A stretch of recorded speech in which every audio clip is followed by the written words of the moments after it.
Hello, everyone. Welcome to a new episode of the podcast. Today, Jez and Scott are back for another episode, and this time we are going to be ranking each series. So our least favourite to our favourite.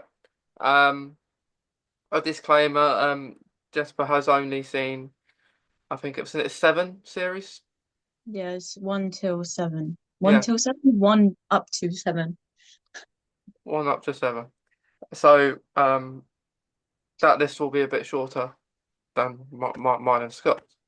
Um, which would be quite cool because you could have an episode that you a series that you're familiar with at the top. Because I know my list, most of the later series are not in the top in the bottom half, like the favorite part. Um, so yeah, so guys, let's start. So, what is all of ours?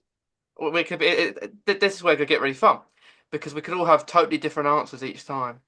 I think it might be rare if we all have the same this time around. I know last time for the Halloween episode we had same, but this time's gonna be different. So, Jesper, let's start with you. What's your worst series that you don't like?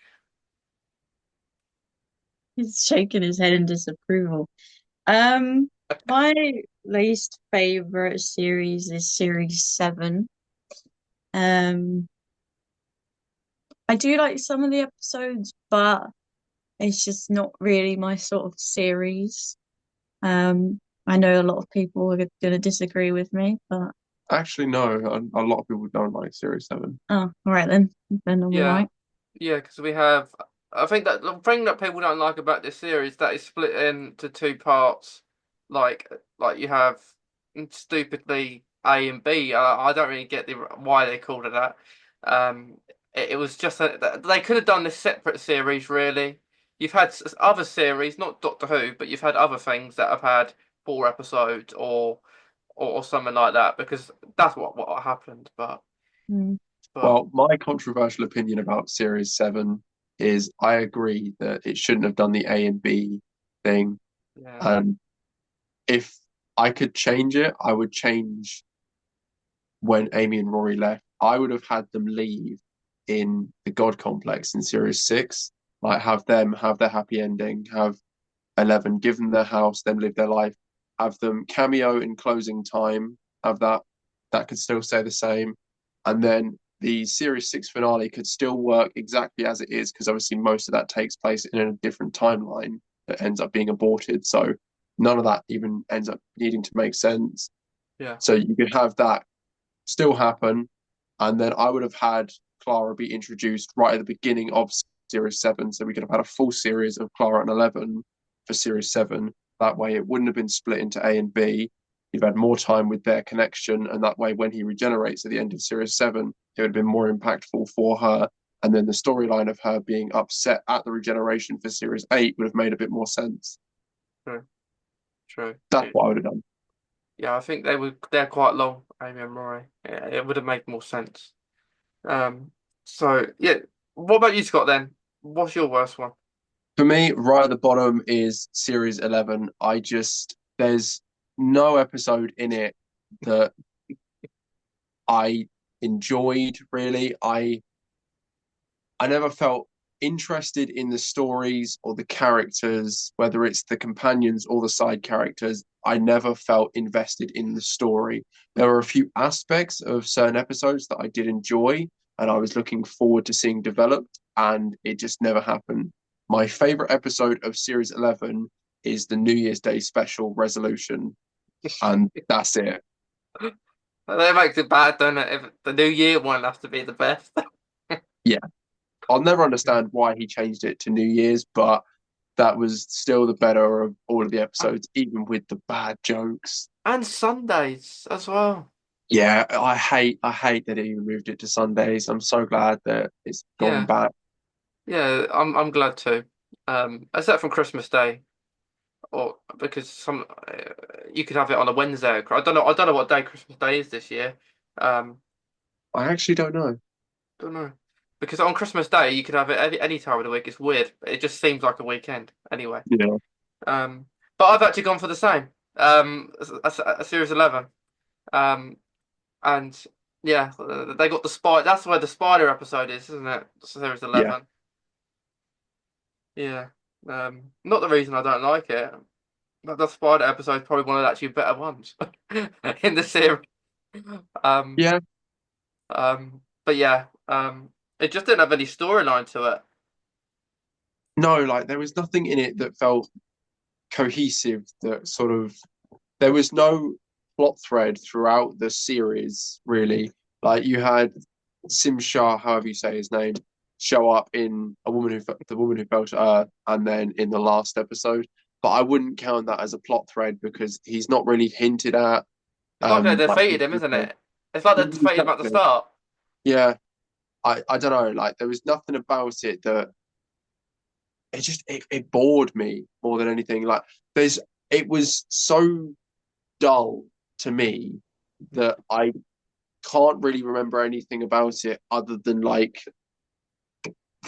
flashes. I could probably just about tell you what each episode was about, but I couldn't tell you anything that happened in those episodes.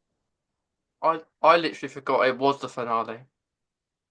It didn't Yeah. feel grand or anything. Just Sorry, I got cold. That's right. yeah. I get a jacket. Um. So, Jesper, what was your next one after Series 7? So I actually put series 6 for sixth place. I'm just gonna swap to BBC because I need to look at the episodes because I kind of relied on that. I do love some of the episodes, but the other episodes, like the beginning for me, was really interesting, and then it kind of dulled down a bit for me. Like the last few episodes was a bit like, oh, okay, yeah. But I think the beginning was a lot more interesting than the end. So, Yeah, I think at the beginning it was quite confusing as well from the start of that series. I remember mm, watching it for the first time and I was thinking, what's going on here? Yeah, I like the monsters though. The silence, they were really good, yeah, they were and really cool. it's a shame they haven't been used as often. I think they were only used twice. Mm, If I remember. Like I think with they should be brought back. yeah, They I could think be. they did get used in I think the last episode with Matt Smith for a glimpse. Mm. And then a bit later on in one of Jodie Whittaker's series for like a second. Um, um, but yeah, well, that is the one where the 13th Doctor's in prison, Scott. Oh yeah, yeah, yeah. But you won't remember that because it's there for a second. Yeah, again, I don't know. Like a lot of Jodie's era, just it wasn't very memorable to me. Yeah. We're on board about that in a minute. Um. So, what about you, Scott? What's your next one? For me, it is ironically Series 12. It's definitely a step forward. I enjoyed some of the episodes in it. Like, for example, I actually did enjoy Fugitive of the Jadoon. I enjoyed the mystery aspect of that. I don't like what it led into, but that's just my opinion. I'm not a fan of the Timeless Child arc. I never have been. I don't like how it rewrites the Doctor and makes them such an important character to the history of the Time Lords. I always much preferred it where the Doctor was important and was who they were because of their choices, not because of the situation they were born into. Yeah. But I did enjoy some aspects of Series 12. Again, the New Year's Day special was my favorite part of it. I'm a sucker for a Dalek story, especially a Dalek Civil War. Um, the Recon Scout design has definitely grown on me. Like I like that it's a one-off design, but I wouldn't want it back as a permanent basis, as like that's what the Daleks look like now. But I liked the fact of the reasoning behind why the casing looked how it did for both of those stories. Like obviously in Resolution, obviously it's cobbled together, it's thrown together, and then in is it Revolution? I think it is. Revolution of the Daleks is the next one, I think. Obviously he bases the design off of the cobbled together one, so that's all. I like that plot thread that follows through those two Newsday specials. I love Sacha Dhawan's Master. I think he is truly brilliant. Love his portrayal, love his outfit, love the return of the Master's device, the tissue compressor device. I think Yeah. that's what it's called. But again, there's a lot of episodes in there that fall flat on their face for me. I'm not a big fan of Praxeus. I don't like it. I feel the message is very shoved down your throat. And like I say, I'm not a fan of the Timeless Child, so that does kind of taint it for me. Yeah. But other than that, I do find it more enjoyable than Series 11. Yeah. It Yeah. was Revolution. Yeah. Okay. I know what you mean because I put 12 exactly the same. We're trying to find a pattern. Yeah. We're going down. We're going up a number. Mm. But yeah, I liked it. I think the start of that series was actually pretty good. Like with the Spy Master, it was actually a nice surprise. Because I liked Sacha Dhawan's Master was probably one of the best things about that era. Definitely. Because he was very good. I mean, he could do so good under the current Doctor or other Doctors as well. But yeah, it just the more it went on that series, it like it started really well, and then but then when the Orphan 55 come along, it weren't very good. It was up and Yeah. down. It was up and down. So it started off really well, not very good, and then when you get to the Future of the Jadoon, that's actually pretty good, and then it just gets bad again. Completely agree. And we don't talk about Orphan 55. Yeah, yeah. So I dread it when you do.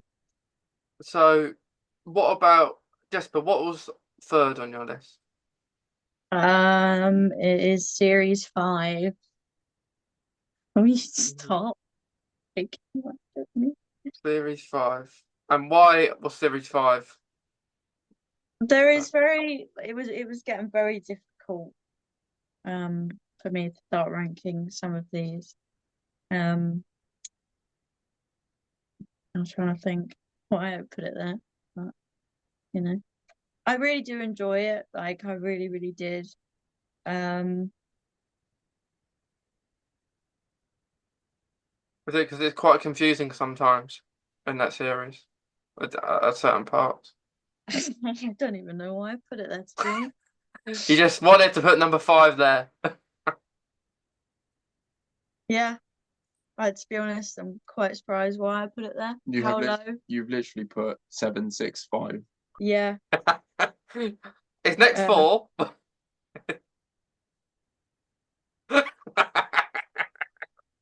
I wasn't going to say that and spoil it, but yeah. 3, 2, 1. Are you going to rearrange your list? I'm just swapping it with one because Oh. I don't think I meant to put it there because I really, really like that series. Let's pretend I didn't say that. Series 1, I'm gonna put there. Because I did get on with it, and I wish that Christopher Eccleston had a bit more series. I know why he doesn't, and things like that.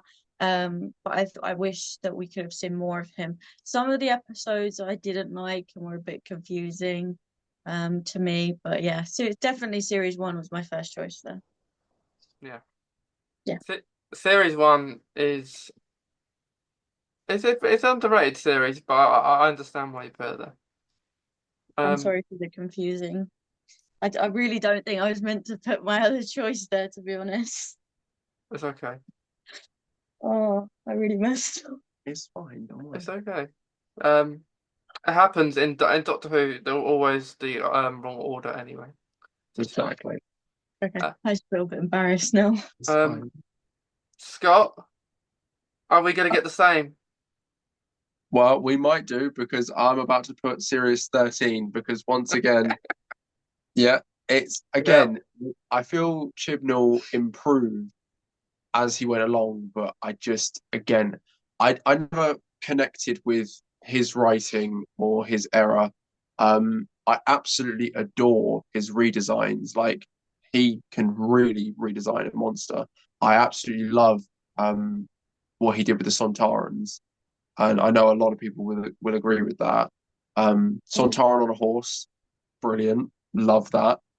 Um, I actually do wish we had more of Flux to well flush out the Flux. But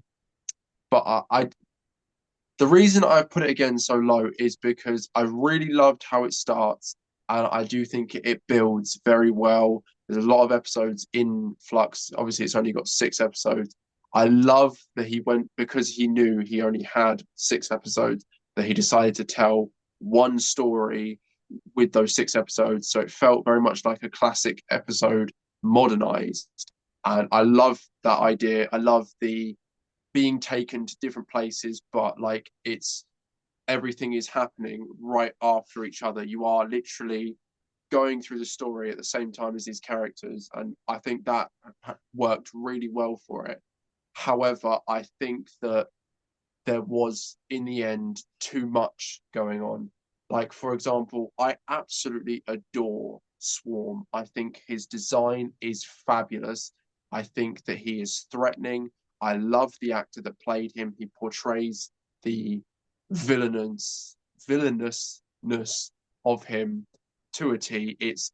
Every time he was on screen, I was hooked. I wanted to know what he wants, what he's going to do, and how he's going to get to it. yeah, I wasn't a big fan of Azure. I definitely felt she was very tacked on and didn't have as much impact as Swarm.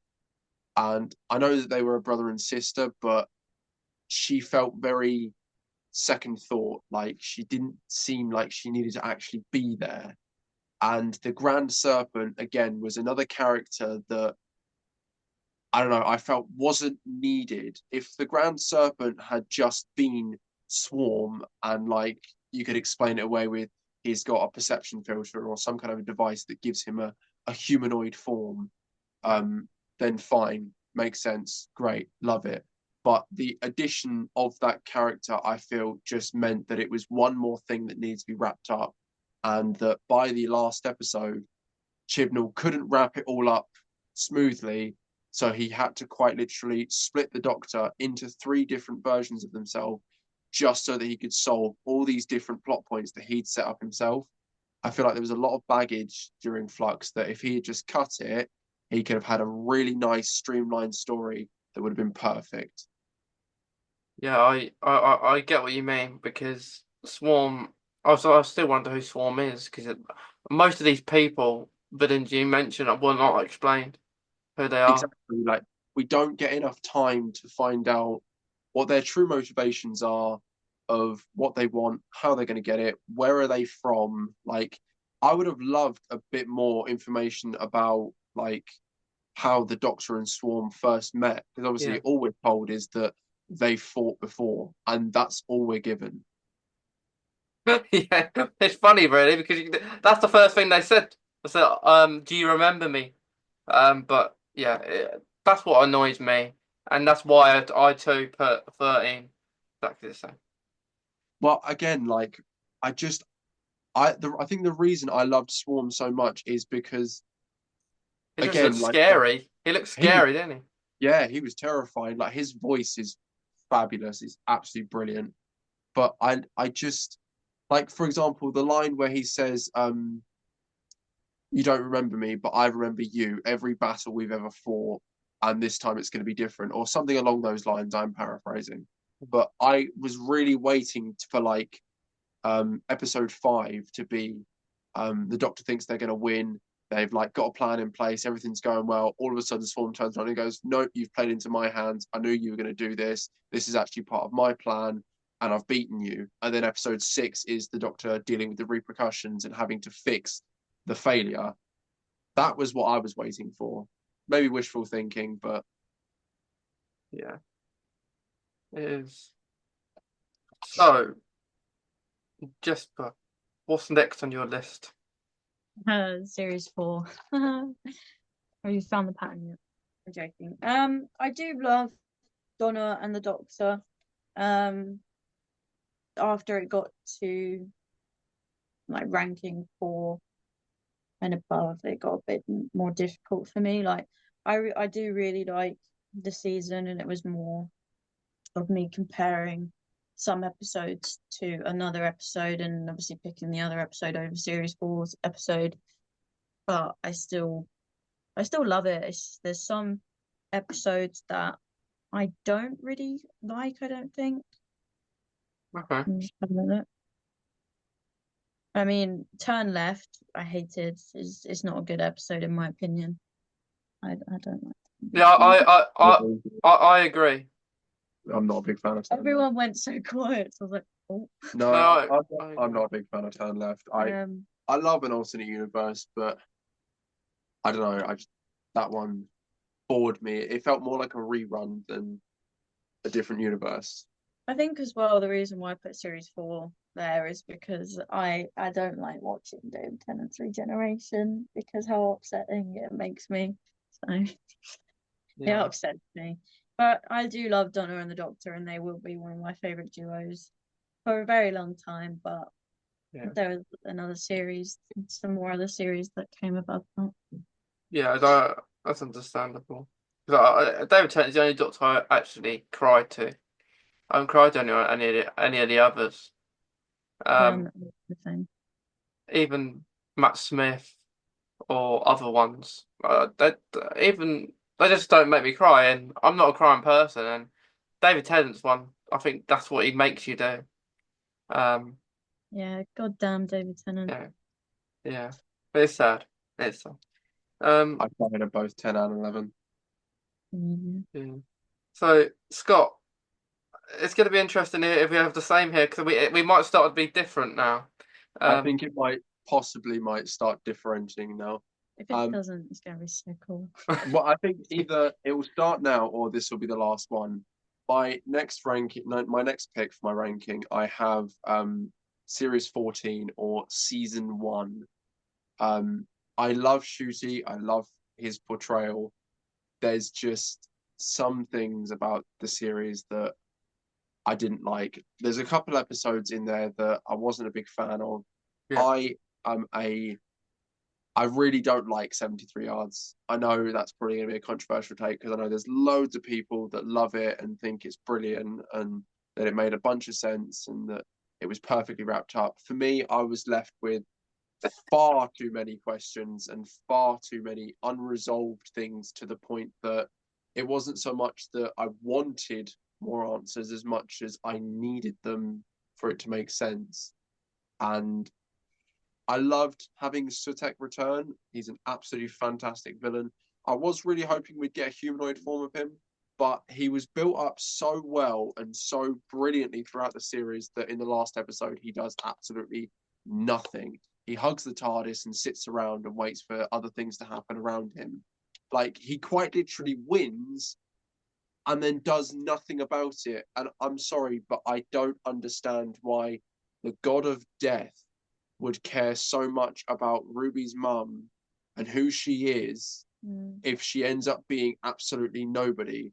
Because I understand, like, at a stretch that no one on Earth is able to find Ruby's mum, which again doesn't make any sense because we have so much technology to find out genetics and genetic history and things like that. So the fact that an all-powerful god couldn't work it out, let alone cares, just I don't know, it just didn't sit well with me. I'm not a big fan of Shooty changing outfits every single episode.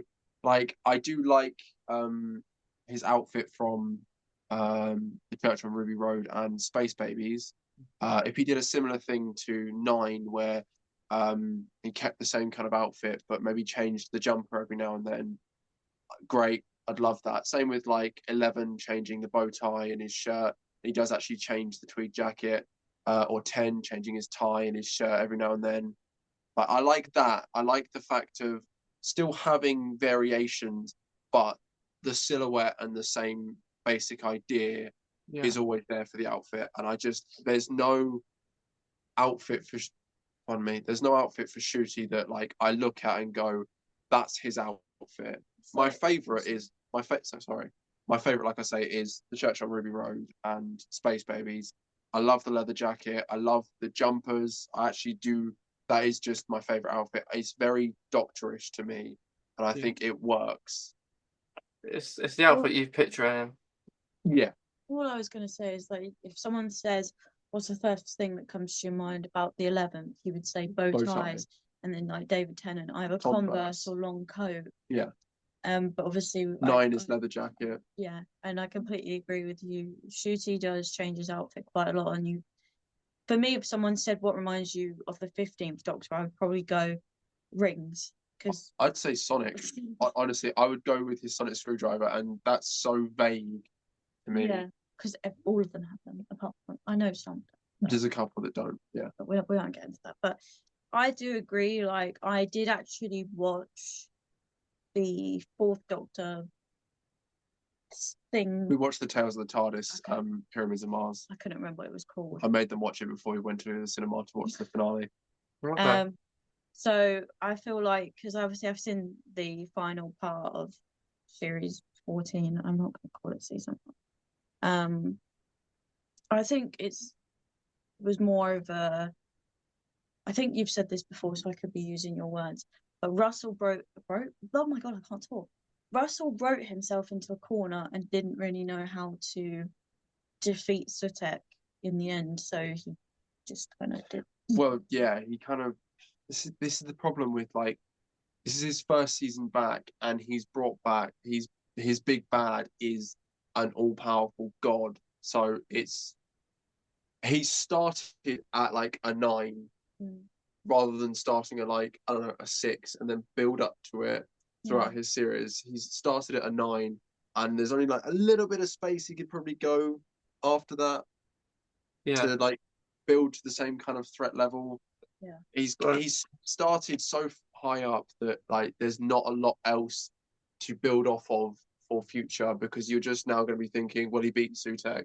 I'm not really worried. Obviously, you know the Doctor's going to win in the end, but there's not going to really be that old factor. There's a lot, you can see a lot of difference, especially with the 60th and the last series that's just went on, because you can see how powerful, like even the Star Beast beat the Meep ship like blowing up. That's more than the whole of last series. And I don't know if this is on purpose, that Russell's playing a game saying we've done this on purpose, and then the next series is going to be better, which puts more pressure on him and the team at Doctor Who, because they need to perform on the next series. Because if the next series doesn't perform, it's just like now we have different shows just leaving, don't we? We had some Fourth Doctor episodes and some other series on the Whoniverse on BBC iPlayer going to get removed. So something needs to happen, really. But me too. I did put 14 the same. I did. But from now on in, we might be different. Yeah, I think it will definitely differentiate now. It'd be so funny if it's not there. Yeah, it will. So just, but how many more have you written down? 3. Okay, 3 more. On the last one, don't say your last one until we get to our last one, so we can all say our last one together. Would you want to save your top 3 then? Well, yeah, save your top 3. Save the top 3 until you guys get to that one. So what are you on? You're only on 10. Yeah. So we've got 1, 2, 3, 4, 5, 6, 7. We've got 7 more to go until we get to our top 3. So Scott, I'm gonna say it. I'll say mine first. I'm just saying mine first, just in case you think I'm copying you each time you say one. So, I'm gonna go with 8 for 8 here, because I felt 8 was Peter Capaldi's worst series. It was his first series, but I thought it was his weakest series, and that's why I put it here. And I felt it really hard because I really liked Matt Smith. I felt it really hard to get into Peter Capaldi, because he was so different, and he sounded really different at the start. And his first episode I didn't like at all, and I know lots of people like Deep Breath, but I didn't like it. Um, Not because it was at the cinema. I didn't go to the cinema, or anything. I watched it at home, but I just felt it was a bit like Christmas Invasion a little bit, where the Doctor's asleep for the whole episode. But I love Christmas Invasion, but it's just he was asleep for the most episode for the wrong reasons. And felt more like an imposter than the Doctor. And he was a home. For part of it, it was like he was homeless as well.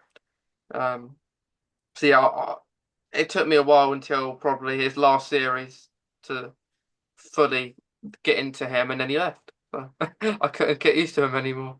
So yeah, I put series 8 next. Well, I do completely agree with you. Pete, I do agree that Series 8 was probably Peter's weakest series, but I actually have Series 2 as my next one. I am not a fan of the Ten and Rose story. I don't like the idea of the Doctor having a romance with a human or their companion. I am a fan of the River Song romance, and I know that sounds hypocritical, but to me, because of how much more complex their history is and their experiences, I feel like their romance is very, very different. Um, Series 2, there's a lot of episodes in it that I do enjoy. It's by no means do I dislike any of these series just because they're lower on the end. There's episodes and series that I prefer. And like Yeah, I say, the overall storyline of the Ten and Rose romance, I could never get into it. I never understood it. Um, it didn't make sense to me why this all-powerful Time Lord would fall for Rose. yeah. Honestly, I know that sounds harsh and a bit nasty, but I So just the main reason why you didn't like series 2 because they were kind of in love with each other. I felt like it dominated the series was that rather than anything else. And then as you got closer to the end of series 2, the threat was just that Rose is going to die. And then again, that propels the romance further Yeah, because now the Doctor is extra defensive because he's been told that his girlfriend's going to die soon. yeah, I don't know. I never, I never connected with that really. Like I say, I love the episodes and I can always watch it. I can still enjoy it and I still love yeah, it. It's lower on the end for me. Sorry, I yeah, didn't mean to laugh at you. It's all yeah. right. Yeah, you've got. I think the concept for a while, especially with the early years, was the Doctor and the companion, or the companion always falling for the Doctor. But I get it in that particular series, or with the Rose, it didn't get that. If as time went on, it wasn't like it was in series 2, like series 3, and like when Rose come back in series 4, she was a bit more grown up then, and she wasn't. It's more better that way, um, but yeah, it's like with the Yaz and the Doctor that didn't work. No, Um, no. And again, as you said, I do agree with that. I preferred how the romance of it was handled in series 4, where it was sort of an unspoken thing, but like you could visibly see by how they acted how much they cared for each other, rather than I don't know. In series 2, it felt a lot more teenage romance rather than like an actual relationship. And I do not think that the Yaz and 13 relationship worked. I don't think it was planned. didn't I make think sense, did that it? no, it was very forced in flux. Like I feel that series 11 came out, maybe there was an inkling of it there. Series 12 came out, there was a couple hints, maybe if you really dig for them. And then the special came out with Captain Jack, Revolution of the Daleks, and then they started hinting at it, and then they had one season left and like a couple specials to do the romance and end it. And I don't know, I never saw them that way. Like, Neither did I. I thought they were just friends and they just yeah, travel.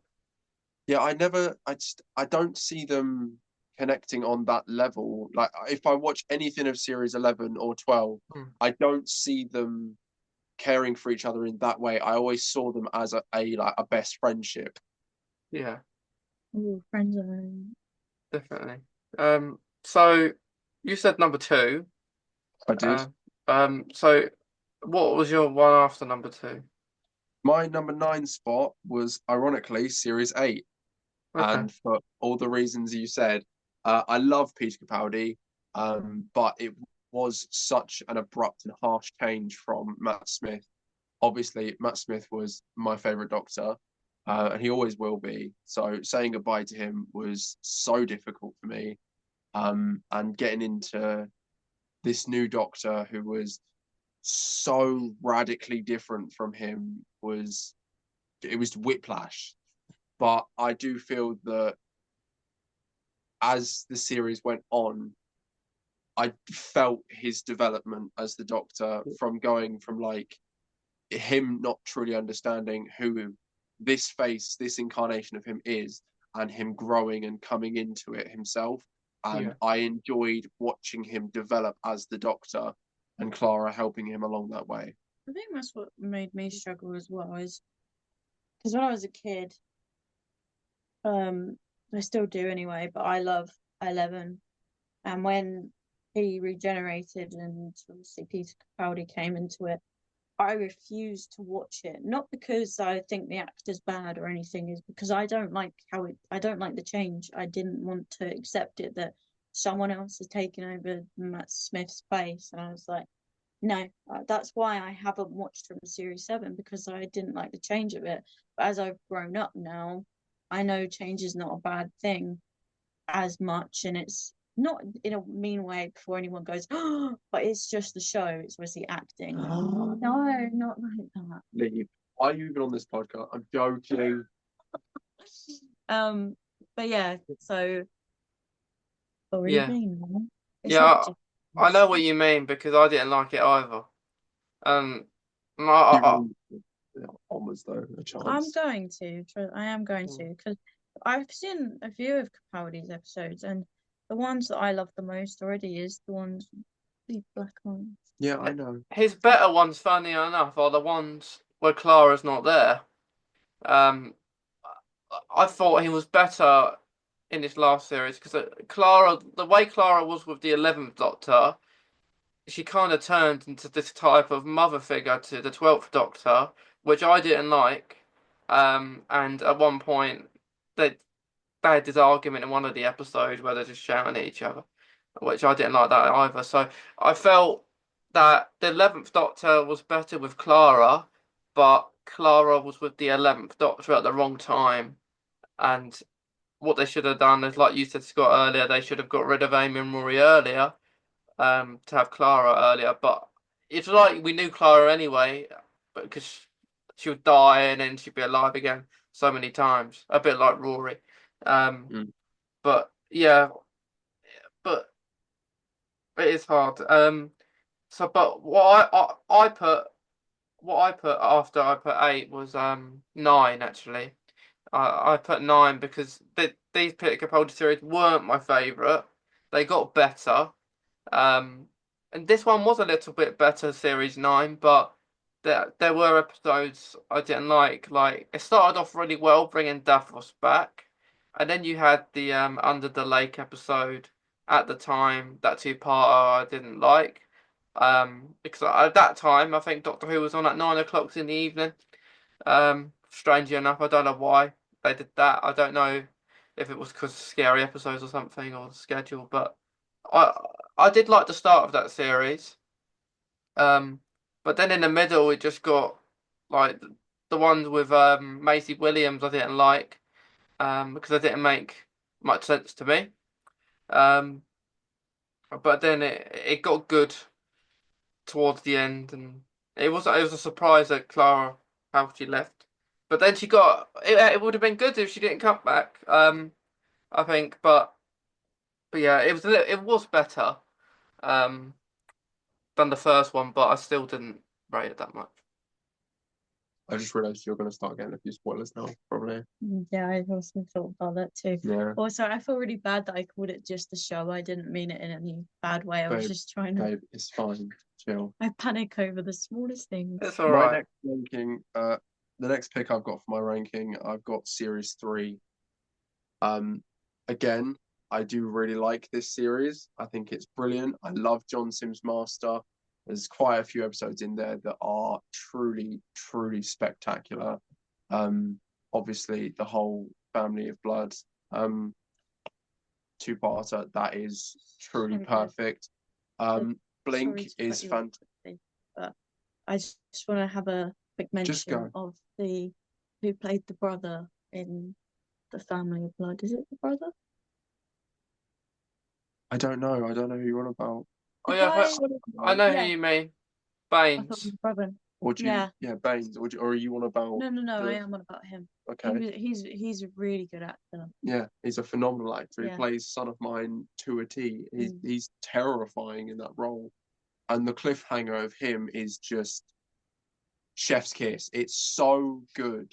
Mm. So good. I love that two-parter so much. But again, I truly, well and truly hate Ten's treatment of Martha, the way that like she is truly a rebound. And I get that it's the point, but this is one of the reasons that I don't like series 2 as well, is I feel like it affects future series too much to the point that Ten is so blatantly nasty to Martha when she's trying her absolute hardest to impress him and to just be his friend. Obviously, she wants more, but she's more than happy to sit there and like be his friend and travel the universe with him.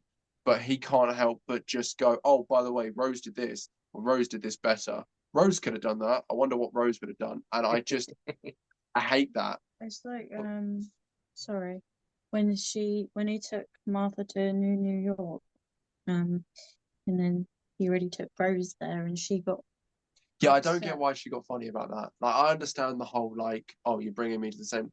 There is a billion. It's the universe. It's everywhere and every when, and you're unhappy because someone else has been here before you. I don't know. To me, that's just very spoiled. No, I kind of see where Martha's coming from though. It's But like you said, but it's you universe. have but what you got to think about it is the Doctor can go anywhere and so many places. It's not like he's limited, and he's Yeah. gone to a specific place in New York, and I understand why Martha would get angry because he's gone to a specific place and he's taken Mhm. the Doctor. Well, the Doctor's taken him after every place that he's been before, and he's not actually exploring new planets. He's just going to the same ones. So I understand why he got angry, but at the same time Mm. some instances, Martha can be angry, especially in the Shakespeare Code, where the Doctor was quite rude Yeah, to him. I don't like think I that's say, where you're saying.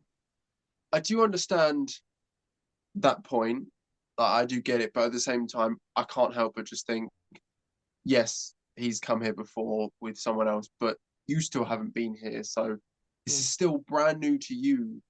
But my biggest gripe with series 3 is the ending of Martha. It's her departure, it's her leaving. I absolutely adore, and I think it's so well done, it's so well acted, and the dialogue is perfect for when she walks out and she says to him, like, I can't do this anymore. I've got my family back, I've got my friends, and they need me. I need to be here. This is where I'm needed, so I'm gonna stay. And then she leaves. The Doctor goes, okay, yep, I understand. She walks out, and then she goes back in and she starts telling him that it's because the real reason that she's staying is because that he won't see her the way that she wants him to see her.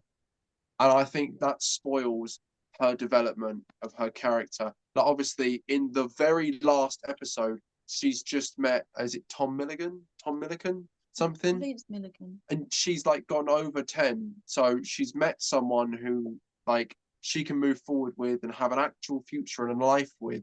That should have been her character development. She should have moved on and said to the Doctor, no, I've enjoyed our time together. You'll always be my friend.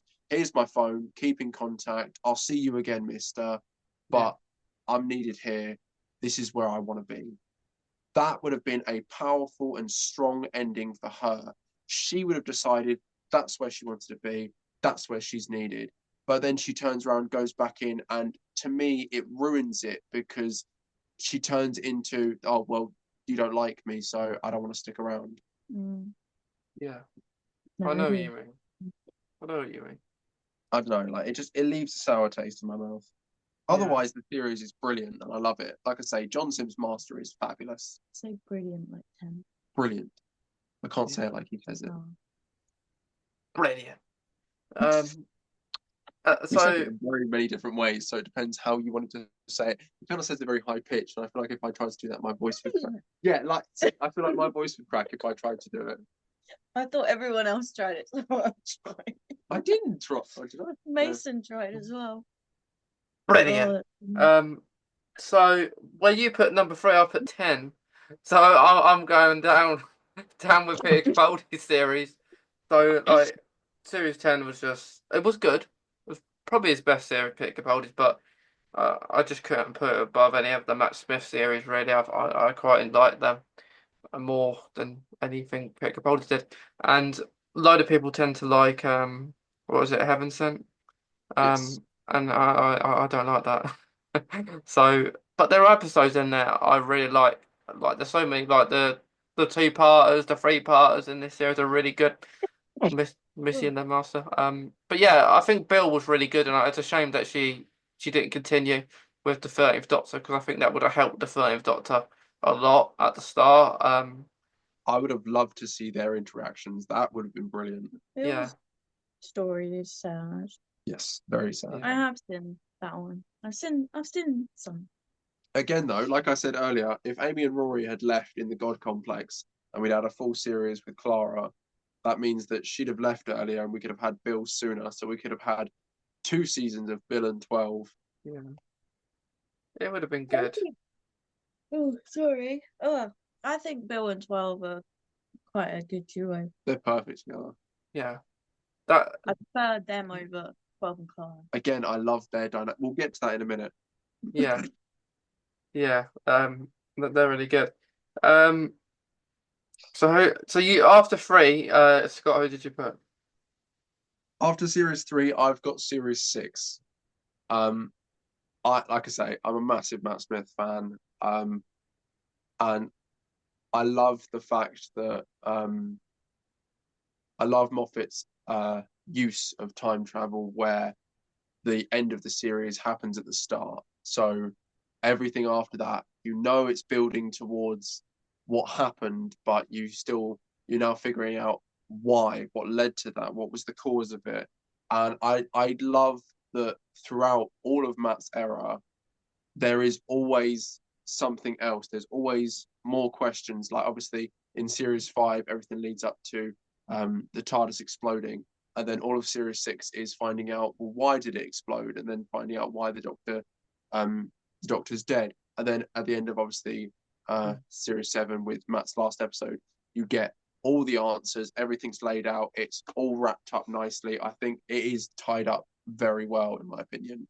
And as much as series 6 is very messy, I will definitely say it's very, very messy. And there's a few episodes in there that I really don't like. Let's Kill Hitler is definitely one of them. I am not a fan of that episode at all. Do not like it. But then there are other episodes in there, like A Good Man Goes to War, which is a phenomenal episode, in my opinion. I like the better dynamic of Amy and Rory actually being a couple. I prefer that.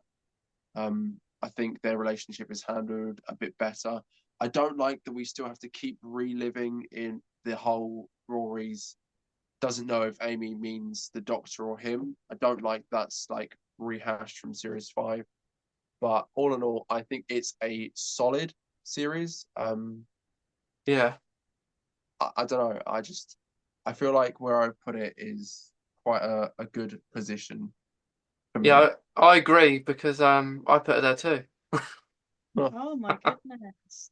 We're gonna have to tick off how many we got in the same spot. Yeah. Yeah, I put it there as well because I thought it weren't the worst series, it weren't the best.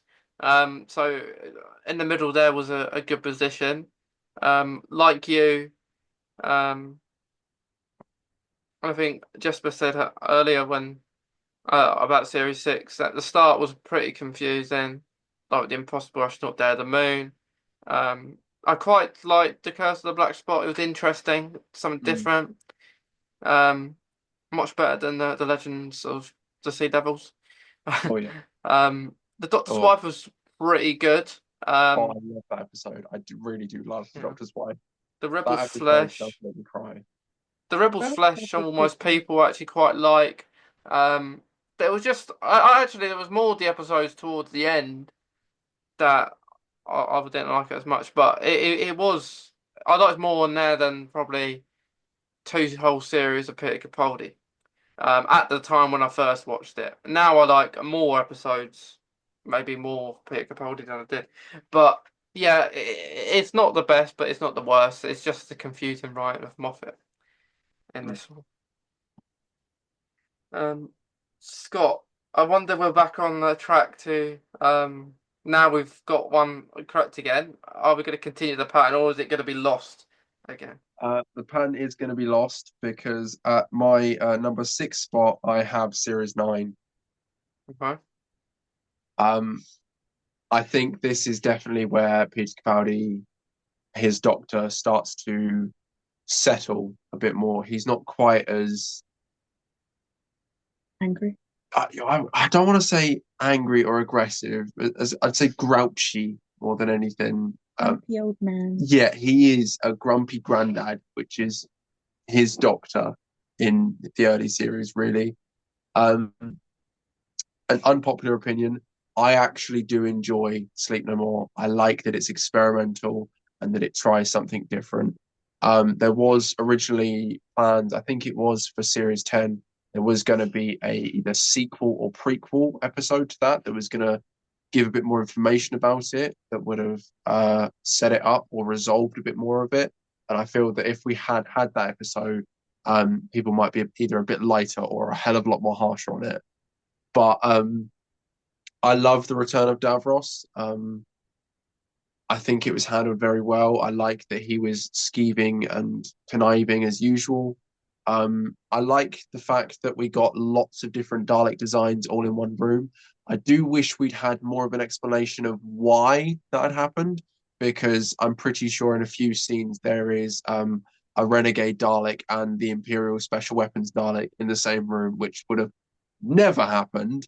So I am very interested to see why all these Dalek designs were there. I know the like real universe that they were just like fans props that were used for the show. So I understand that, but I would love a in-universe explanation. I absolutely love the Under the Lake and Before the Flood two-parter. I think that's brilliant. I love the ghost aspect of it. I think Peter Capaldi is perfect in that episode. He's quippy, like he's the perfect level of alien with the cards. I think the jokes land really well. I'm not a big fan of the Fisher King. I do wish that he'd had more of an impact on the episode because he does feel like he just kind of shows up at the end to go, I'm the one that's been pulling the strings. Um, I do not like at all, hate with a passion, the girl who died and the woman who lived. Yeah, me too. I think they're terrible episodes. I really do. I think they are They're boring. horrible. They're boring. Yeah, they are boring. There's just no substance to them. And I do not like the character of Maisie Williams. Me. Yeah. I think she's a boring character and she's only set up as a plot point, as exposition for later, so that when the universe is dying, she can show up and have a conversation with the Doctor. I Yeah. think that is the only point she serves is as a writer's voice, and that is it. I think they just wanted a popular actor to appear Yeah, at the time. again, it's more, hey, look who we got than hey, look at this character. Yeah, I think that was more because I was thinking, oh look, it's. I think when I saw it, I was quite looking forward to it because it was Maisie Williams, quite a popular actress. and I was really looking forward to it. But then when I actually watched the episodes, I was thinking, I don't understand them. What they're doing? It's like the Doctor and this main character are going somewhere, but why? What's the meaning to it? And then you find out later in the events, but still at that point, she the most probably hated character after what happened. In the end, probably of that series. Well, I'm quite grateful because I didn't actually know of the actress going into the series. So Mm.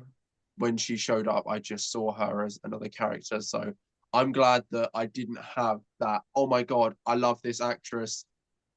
What the hell is this character sort of moment? I just kind of went in and went, oh, I wonder who this is. They're a very boring character. Yeah, I agree. Agree. So, of course, in this place, I put Series 7. Um, I quite liked episodes in Series 7, which is why I put it this far down. Even though it's not the best series, and I don't like the concept of the A and B, as we discussed earlier. But I just feel like they have some good episodes in both parts. Like The Rings of Akaten, I quite like that. I quite liked Dinosaurs of a Spaceship at the time. I thought it was a steady episode, but I did like it. The Bells of St. John is a very underrated episode, but I do really like that. The Crimson Horror, of course, has the Day of the Doctor in it. The name of the Doctor's awful. I know it's Matt Smith's last episode, but I just feel it's really bad. Um, but yeah, it's good and bad, but I just couldn't put this above any of the Peter Capaldi and Jodie Whittaker series because I didn't feel like I felt this was better in the episode's enjoyment than the actual series as a whole. So yeah, that's why I put 7 here. But yeah, um, what did you put next, Scott? For my number 5 spot, I have Series 7. Okay. Um, Again, for very similar reasons, I absolutely adore The Rings of Akaten. I think it's a beautiful first adventure, if that makes sense. Like I always count the second episode as the first adventure, purely because I always feel the first episode is more set up. It's introducing the companion and like exposing them to the world of like the Doctor's life, and then the next episode when they actually go with the Doctor, whether it's still on Earth or if it's to another planet or another time or whatever, I count that as the first adventure because they've chosen to go and do it. And I think that the Rings of Akaten is a perfect start to that. Like it starts very whimsical in the market. I love all of the costumes that got dragged out of the BBC's cupboard to like fill in the slots. I love how alien it was. Like it wasn't like, for example, oh, there's a couple people in suits, and then there's like everyone else is just like blue or red or painted a different color. Like everyone there was very obviously an alien. They were either had fully a prosthetic mask or helmet on, or they were in like a full robot suit or something like that. I loved that. I loved the subtle nod to Susan of 11 saying that he's been there with his granddaughter before. Um, I'm just talking about the episode now. I'm sorry. I do love the Snowmen as well. I think that's a brilliant Christmas episode. It's not my favorite, but I do think it's a good one. Um, I love the Day of the Doctor. Obviously, it really felt like an anniversary special. Yeah, Whereas with the 60th, it felt very lackluster to me. I feel like the 50th really hit the nail on the head. It felt like a celebration of the show and its history, whilst also telling a good story and moving things forward. It answered questions from the past while leading into the future, and I think that it was handled beautifully.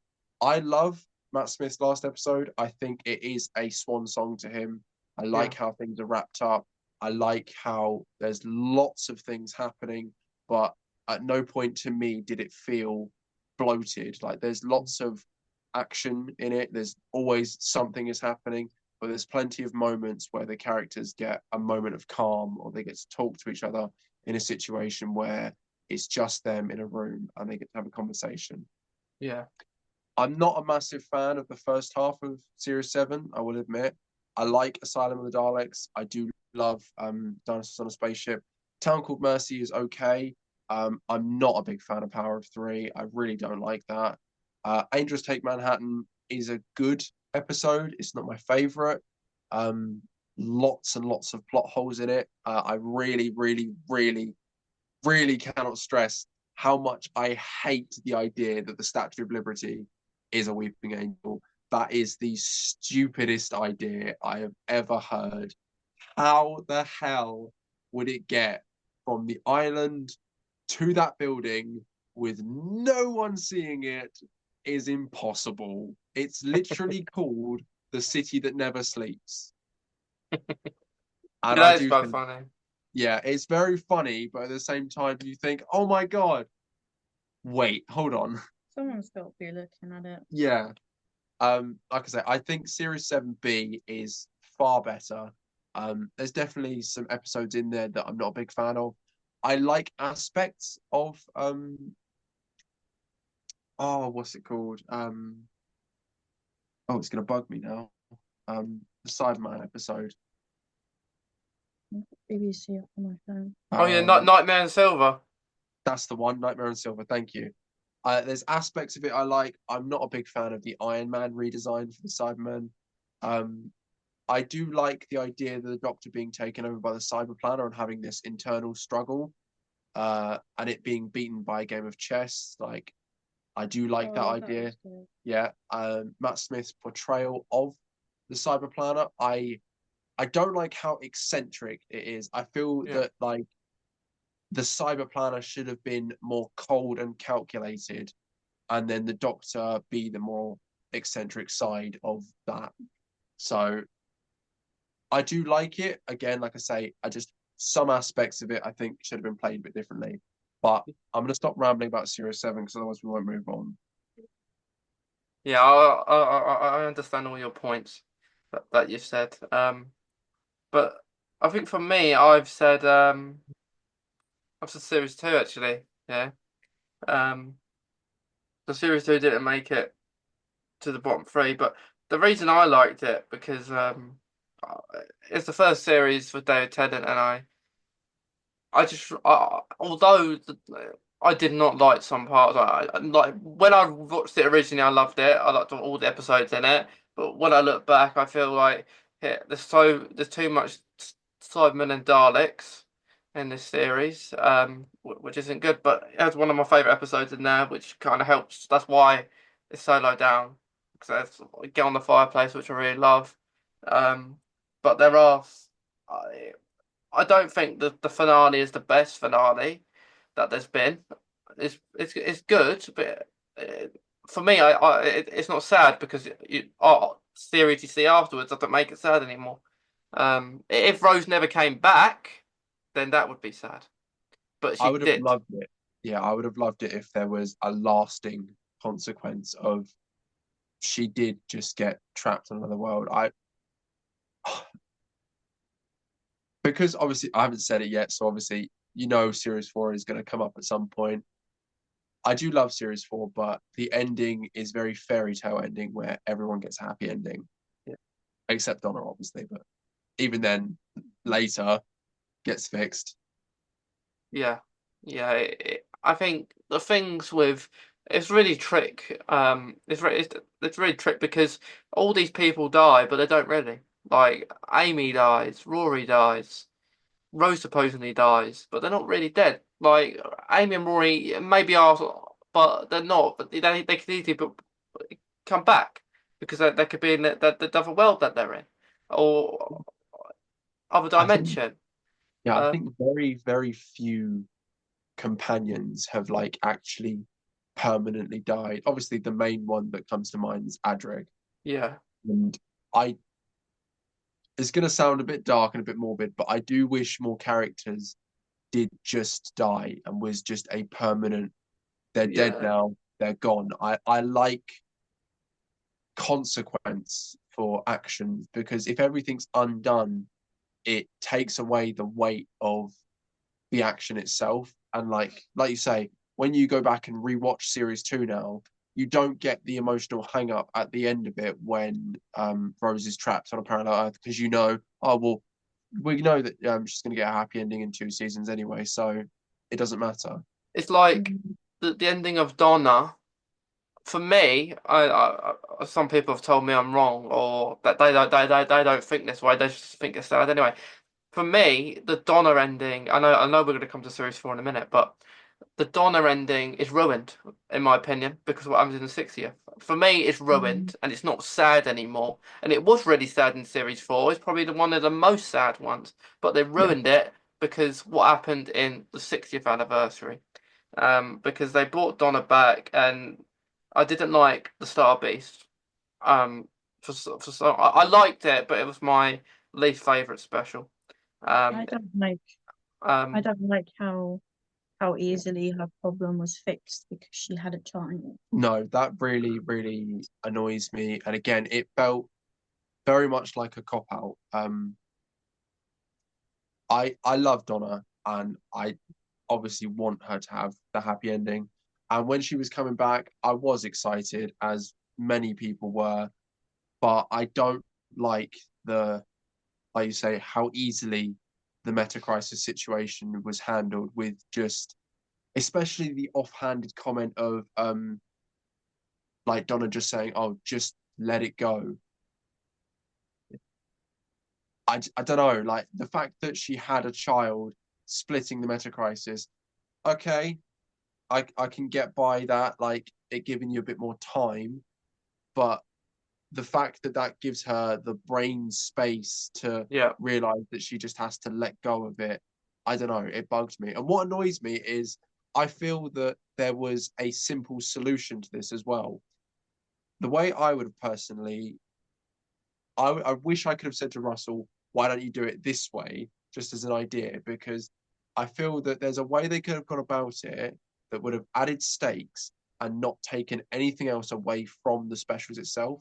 Yeah. And the way I would have handled it is I would have had at the end of the Star Beast, have it still happen exactly how it happens, where 14 says to Donna at the end, that's still going to happen. You're still ticking away like a bomb. Like you splitting might have slowed the process, but it's still happening. Mm. And I'd have had that as a ticking clock throughout the 60th special. So like they're fighting against the clock. They've got to solve it quickly. Something they've got to do something. Have everything still happen. Maybe they end up in the TARDIS. It still gets sucked away. Wild Blue Yonder happens, and the whole time that's happening, Donna is like dealing with the consequences of it. So as she's like going throughout the ship, hiding and trying to run away, she's like in absolute agony as the meta crisis is still coming. And then in the third special with the toy maker, I would have had it have the doctor's reward rather than just the toy maker being banished. I would have had the doctor turn around and say something along the lines of, now I get my reward and I want you to get rid of the meta crisis from Donna and from Rose. And I'd have had that be that way, it adds stakes to the game that the Doctor then plays. That way, if he loses, Donna and Rose now they're definitely going to die, and the toy maker is going to rule, play But games, do whatever. to say that that happened, does Donna and her daughter remember the Doctor, or do all the memories go with them to No, get rid of the Metacrosses? I would say because obviously it's the toy maker and he's a celestial being. I would say that the toy maker would have the ability to either you could even have it that way. You keep the emotional ending of series 4 that the Doctor again he's had that extra bit of time with Donna, but she still has to lose her memories, Yeah, I know what you and mean. that way you don't ruin the emotional ending of series 4. You still get the extra time with Donna, and she still gets saved. I agree. It's That way, really good point there, Scott, because it would have been really good to have done like that, or they could have done it like this.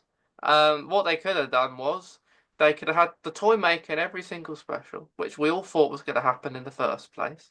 yeah, And they're playing this big game, a pool of different games, where the Donna is brought back and she has to do all these games, and she had to beat the toy maker to wipe the tomato crisis. So similar to what you were saying, but just have the toy maker have a series of games, scrap the Star Beast, scrap Wild Blue Yonder, have two other episodes, or what they could have done, or it could have just been the giggle in one, and Yeah. like a movie, rather than 3 weeks on the actual date, not the day after, and then do it Yeah, like that.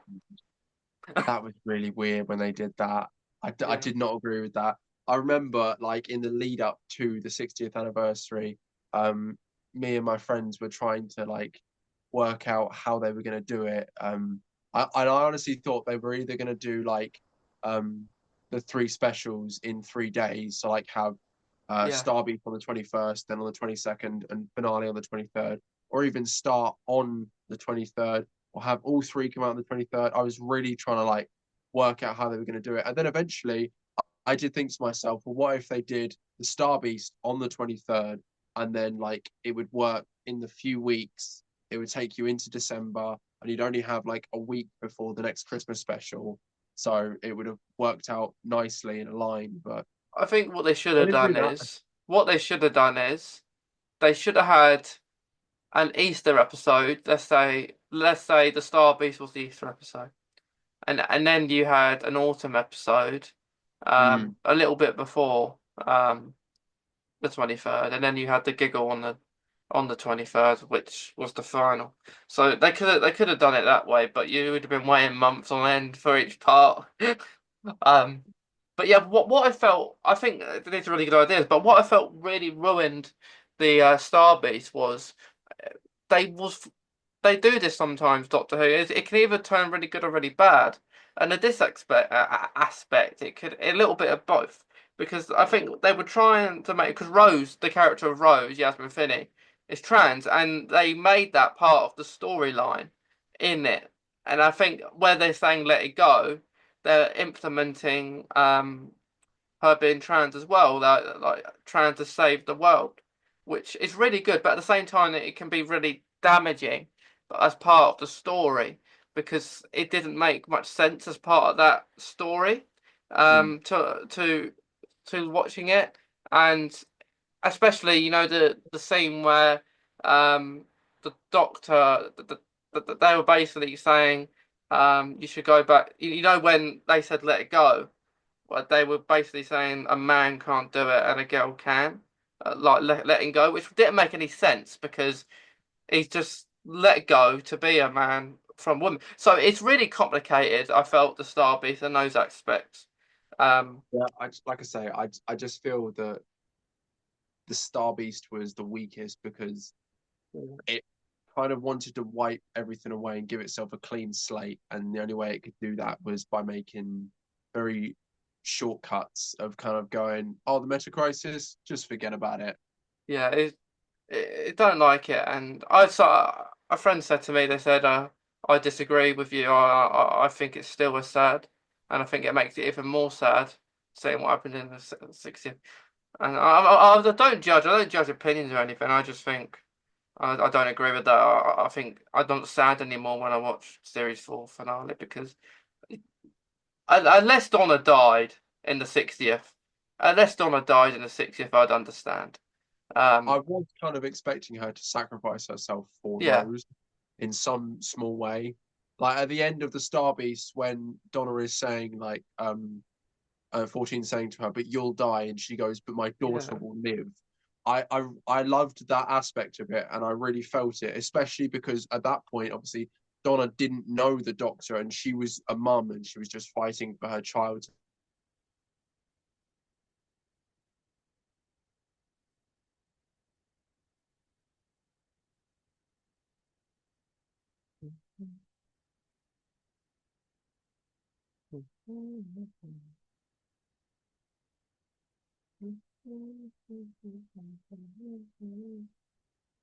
sorry guys, we've just got a communication glitch.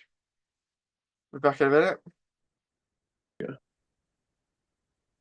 Happens every time.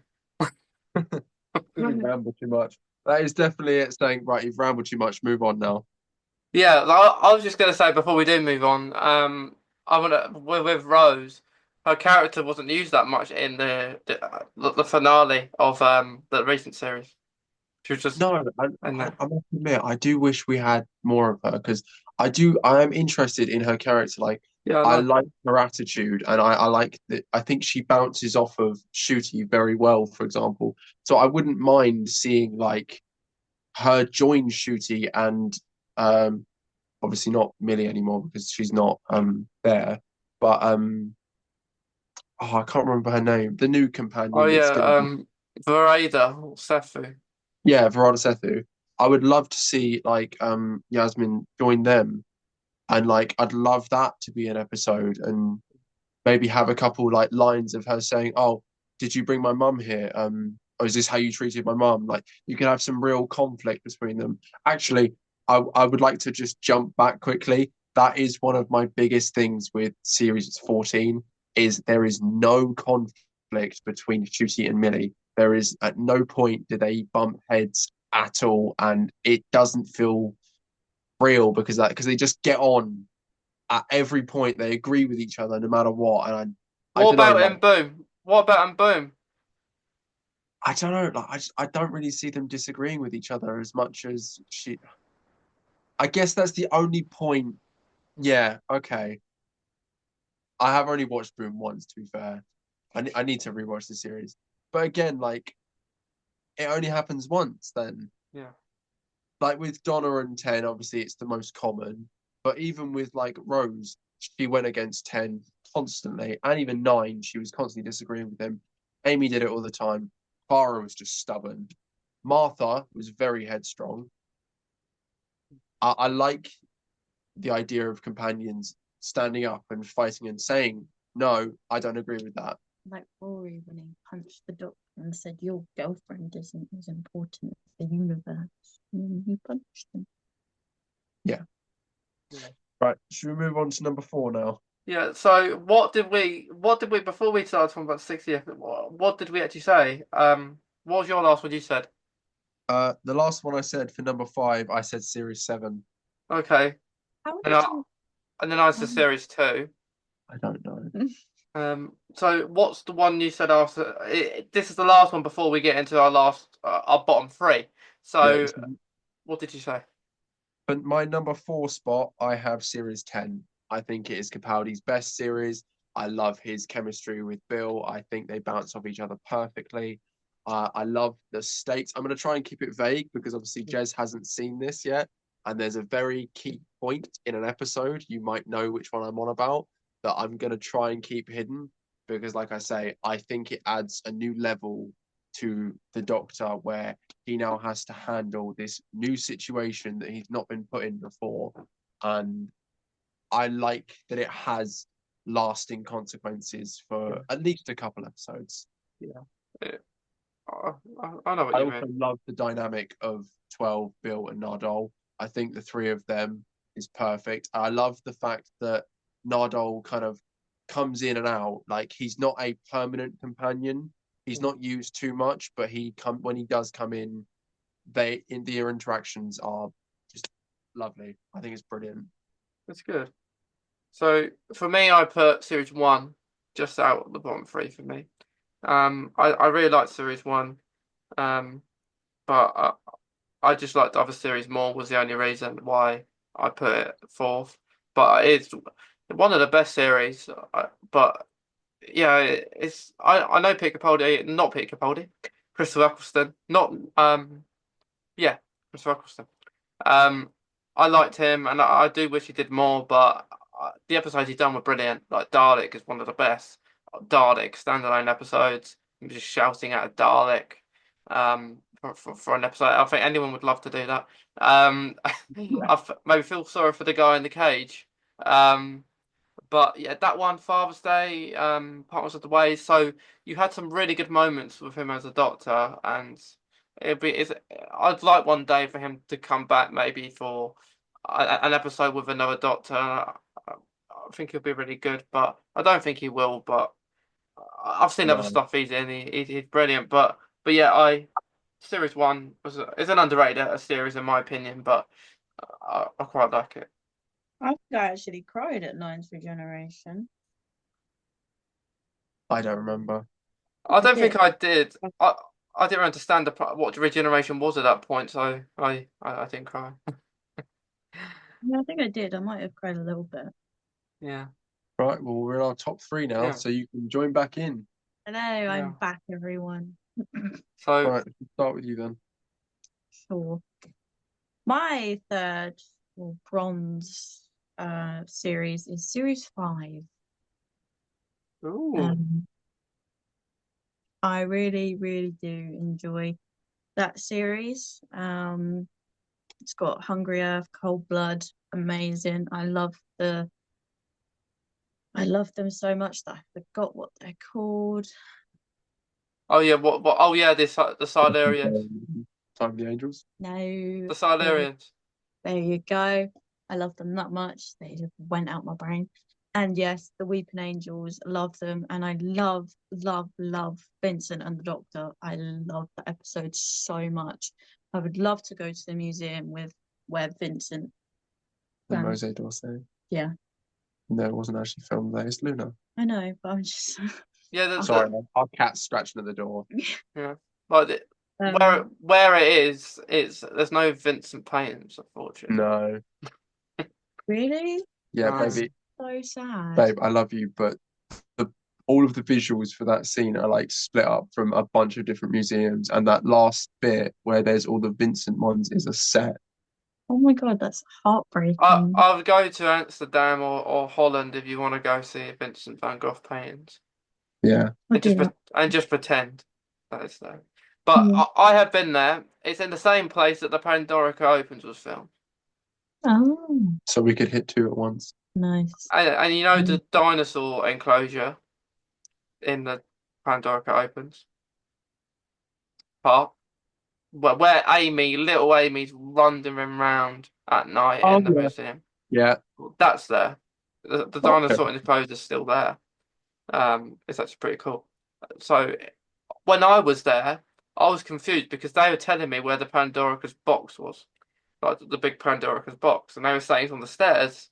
And it doesn't look like it would be on the stairs to me because it wouldn't fit. But they're saying the Pandorica in the show looks much bigger than it is in real life, so it weren't big. Um, but you have numerous. So I think the 50th anniversary when you have the painting, that's in the same place as Vincent and the Doctor, but they just put the painting there. Because what I did, when I went, I asked, "Where's this spot where this painting is?" I know it's not there now, but where was it? Where is it in this picture? Because we're on the same wall, but this helpful was getting confused. And I was like, "I think it's there," but it's funny. It's funny when we try to do stuff like that. But yeah, I really like it. But I'm gonna go next, Scott, because I find it funny. I mean, Jesper got the same. I said number 5 for third as well. Are you gonna join us? I am going to join Oh you. my My God. bronze spot is Series 5, and it's all for the same reasons. I think that Matt Smith has hands down the best first episode of Yeah. any Doctor, instantly jumping straight into the role. I think that he has one of the best speeches at the end of his first episode, calling back the Atraxi just for a scolding.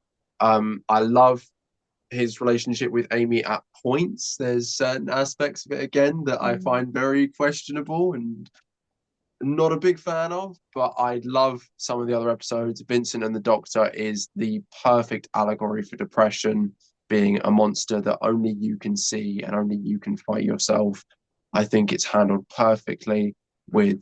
I think they chose the perfect historical character with Vincent to tell that story. I just I think it's brilliant, and Matt really does just come out the gate swinging. He nails the role so well in his first run, his first episode, his first series, and then he just improves as he goes with like his speeches and his emotion. I really do just love Matt Smith. Yeah. I just love I was impressed. I just love the first lines we hear of Matt Smith's Doctor is, "Can I have an apple?" I just Yeah. love how random he is. I love how random the 11th is. It's not his first line. Is it not? No, his first line is legs. I've still Oh got legs. yes. Oh, I'm so Good. sorry. But Oh, in his first episode, Yeah, his in 11th hour, his first line is, "Can I have an apple?" all I can think about is apples. Maybe I'm having Oh, a craving. That's new. Never had cravings before. yeah, Yeah, sorry, I completely forgot about the legs bit, to be honest. yeah, But Right. yeah. Silver ranking now. should I go first? Yeah, go Yeah. on. You go now. My silver ranking is series 3. I need to have a look at the BBC. And it's Martha and the Doctor. I love them. I mean, I don't like how Ten treat is Martha. I hate it with passion. Um, I love Martha as a companion. I love her character development. I do agree with you though. When she does leave, she should have just left it and gone bye. And then she come running back in, and yeah. But yeah, I love them. I love their first appearance together in Smith and Jones. I love it so much. Um, I find I find them both very underrated, but I do see why they're underrated because of how badly Ten does treat Martha. Um, but I still love the series a lot. Yeah, it is a good series. I think the episodes help because the episodes are good. They help how he's treating her, even though Mm, how he's treating her is bad. Because the episodes are good. Not all of them, but a high majority of them, especially towards the end, that they help that. And you don't, and I guess if you're watching it, I think if you're young and you're watching it, you don't really think about how he's treating them. You just think about if the episodes are good or not. Um, mm, but as you watch it more, you see how rude he was, and he wasn't rude to. He wasn't really rude. With Rose, he was a bit laid back. He would do what Rose says, and with Donna, they just argue all the time. But with Martha, it was sad. The ending was sad because she kind of forced it because she wasn't. The doctor don't understand, and it wasn't always fault because Martha could have said to the doctor, "I fancy you, I like you," but the doctor, Yeah. it's common sense. The doctor don't understand if you don't say. I think he knew. I honestly, Yeah, I think the doctor knew that's the right. whole time, and that's why he kept Martha around. I really do, and that's another reason why I'm not a big fan of Series 3. Is I think it shows the wrong sort of manipulative side of the Doctor, whereas like with 7 and 11, their obsessive nature is where their manipulative side comes out, and with 10, it was more he just wanted someone to complain to. You yeah, like the attention. Yeah, he very much did just like the attention, and because he knew that Martha was going to give it. That's why at the point of like the Lazarus experiment, when she goes, "Oh well, if you're going to treat me like I'm just second best and you're going to keep treating me like you're taking me along for a treat, I'm going to stay here." And he goes, "Oh, well, come with me properly then." As soon as she's about to say, "I don't want to go anymore if you're not going to treat me with like respect," he's like, "Oh, okay, well, come with me and I will." yeah, yeah. I know what you mean. Um, so what did you put, Scott? For my silver ranking, I put series 1. I think that obviously it rebooted the show. I think that it really did do it marvelously. As you said earlier, there is just some absolute bangers of episodes in there with The Parting of the Ways. I love Father's Day. Dalek is just phenomenal. I really do like The Empty Child and the Doctor Dances. I think they're brilliant. I love the introduction of Captain Jack and his character. I think he's a marvelous character. I love how he goes from arrogant to more mature and then becomes a leader of his own team.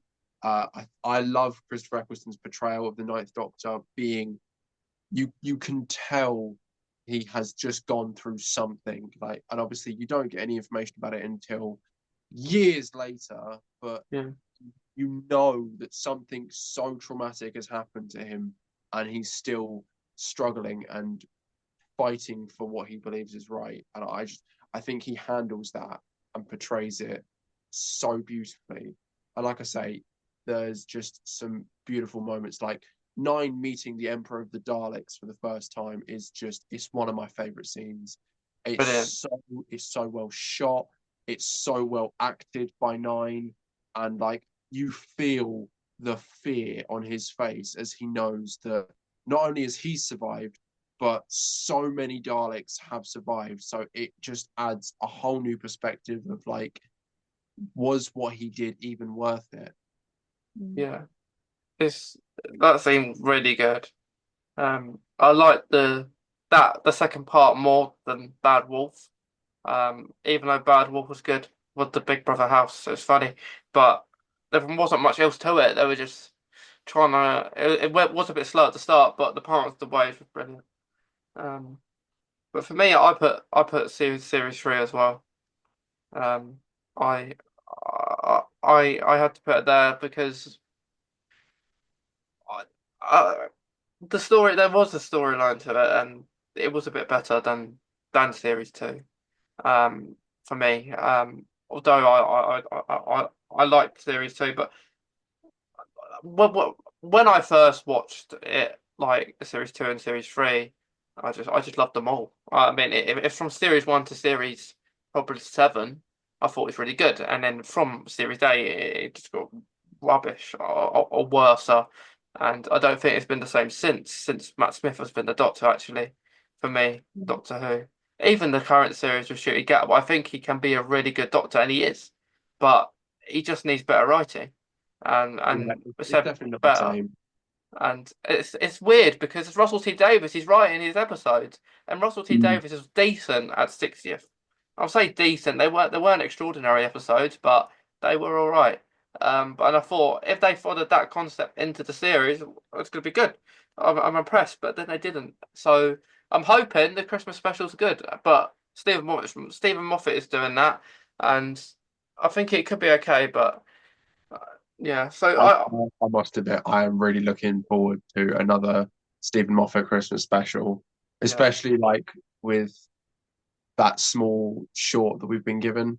I'm not sure how I feel about the new one-off companion. I've not seen her in anything else, so I don't know the actress. I don't know like her sort of range or It depends like how she'll speak. Like, because in one show she can speak really Irish, but Yeah, and the Dairy Girls. yeah, I watched a few episodes of Derry Girls and I couldn't watch much more because of the accent and it's hard to understand. But with her in Bridgerton, it's brilliant. I watched her in that and she's brilliant, which I think she's going to sound more like. So I, what will probably happen is she'll be in that and then she'll come back for her own series, I reckon. Um, I after think we should have the a current one-off one. companion this time. I think it's going to be like Ruby, and then this character Joy will be Yeah. companion for the Christmas special. Maybe she might show up for a cameo in a future series, but I think she's just in the Christmas special, and then it will go back to either Ruby or Barada Sethu's character will come in. But like I say, I am really looking forward to another Stephen Moffat Christmas special because my favorite Christmas special is A Christmas Carol. I think that it's so well written. I really like The Snowman, and I absolutely love Last Christmas. There's a few others that I really don't like Yeah. I absolutely hate with a passion. Um, The Doctor, the Widow, and the Wardrobe. I think that episode is terrible, but that is just my opinion. So Yeah. I'm hoping for A Christmas Carol, and not a The Doctor, the Widow, and the Wardrobe this year. We've got Um, Silurians in it. well, that's what I mean. Yeah. That is really interesting to me. I think they look brilliant as well, and I'm very interested. Why is he in a suit? Why is there a briefcase? And why is he handcuffed to the briefcase? I also love the fact that the Doctor is just going throughout time and space trying to give people a pumpkin spice latte and a ham and cheese toasty. If you turned up on my doorstep with a pumpkin spice latte and a ham and cheese toasty, and it wasn't for me, I I'd would just be still, like, yeah, yeah, yeah, it's for me. this Yeah, will be Yeah. yeah. nice. Yeah. I'm curious who it's for though. It's for joy. You don't know that though. Like she didn't order it, so maybe she's gonna order it at the end of the episode, and he'll go back in time and get it wrong at some point. But then at the end of the episode, he'd know who he's looking for. So it doesn't make any sense why he's confused who he's looking for. But I don't think the Silurians are the villains. No, no, no, No, no, no. They're not gonna be the villains. No, no, no. no, I'm excited to see them back though. Yeah. Yeah, I'm curious if like because obviously with the small teaser we were given, it starts in like the 1940s, I think it is. Yeah. I know it's to set up the joke of like the Doctor coming in with the latte and the toasty and everything. But I'm wondering if those different points in history are going to serve a purpose or if they were just for the joke. We'll find out soon enough. Yeah, I think it will be. It's set in the war times. This episode. It's Mm. not set. I don't think it's set the present day. But it's going to be interesting. I think we'll probably get a few more teasers for its air. But yeah, I think I hope so. I am waiting for a proper trailer. yeah, it's going to be good. I think it's going to be much better than last year's Christmas special because that was terrible in my opinion. I hated it. I didn't like it. I thought it was okay. I didn't like it. It got back into the swing of things, but it was an average thing. Maybe when it gets closer to Christmas, we should rank Christmas episodes. Yeah, we'll have to do that. That's Yeah. what I was thinking. We will have to do that. We're doing gold rankings now. Best series, our favourites. Yeah. Who's going first? Who wants to go first? You. You want me to go first? Yeah. For me, my number one, my gold ranking is Series 4.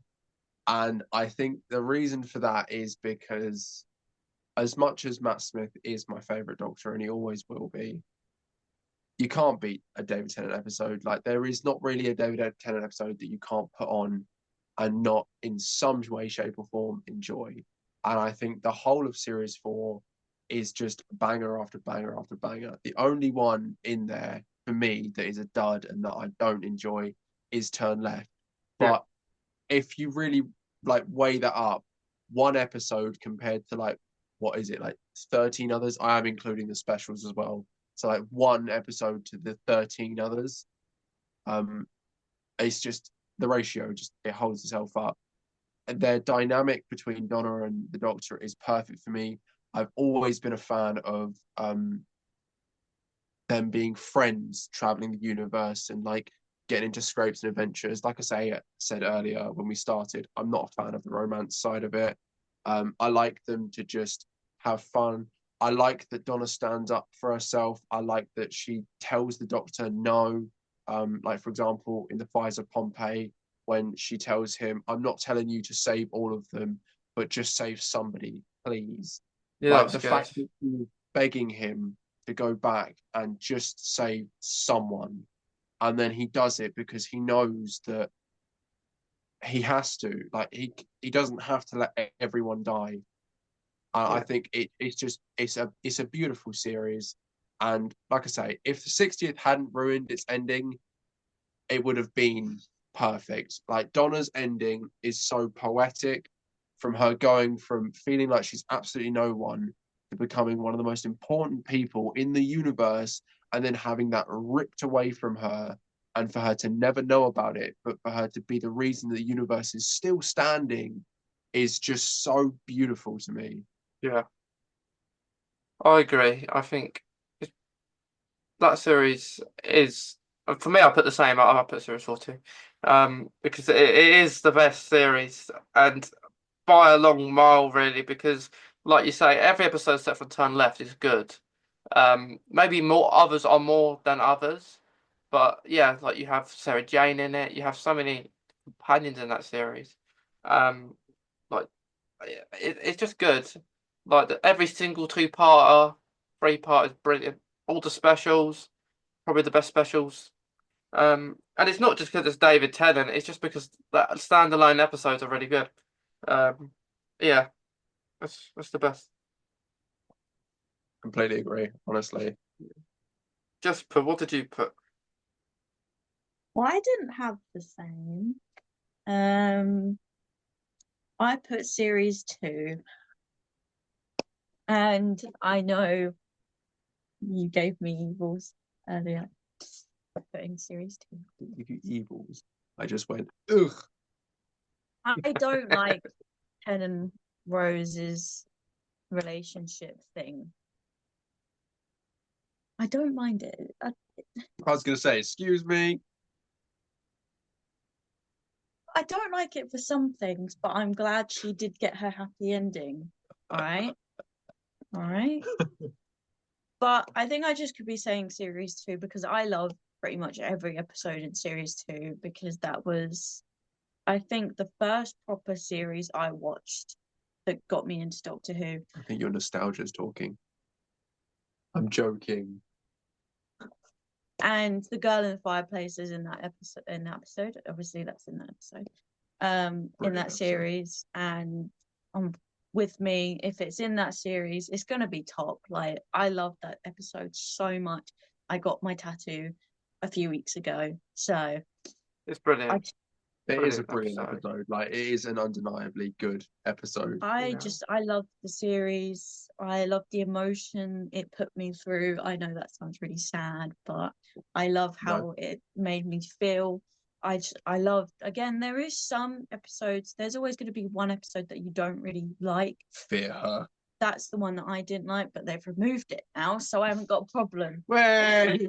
Yeah. But I series 2 will always be my favorite series ever. I wish Ten and Rose didn't have so much of a relationship that is rubbed in your face, sort of thing. Mhm. But I still do like some of the aspect of their friendship as well. So I'm Yeah. 50-50 on them. Like, here's a question then. Who do you like better together? The Ninth Doctor and Rose or the 10th Doctor and Rose? Is this a question for both of us or just Yeah. hers? Yeah, both. Okay. Both of them. Well, I prefer Nine and Rose's relationship. I think it's a lot more. Like I say, I'm not a fan of the romance aspect of it, but even Nine and Rose, I would argue they still had a romantic connection, but it wasn't so shoved in your face and shoved down your throat that I felt it was a lot more, pardon me, sorry, a lot more natural and I guess understandable. Yeah. I do like their friendship, Nine and Rose, but I'll always be in Rose and 10. Yeah. Fair enough. Yeah. Good choice. I think there's pros and You're cons wrong. with both. Knew you was gonna There's say pros that. and cons with both. On one side, the Ninth Doctor could have been quite aggressive to Rose at some times. Oh yeah, Um, definitely. 100%. And Yeah. where the 10th Doctor wouldn't as much. It was more calm. But then the 10th Doctor could flip if Rose did maybe a thing wrong.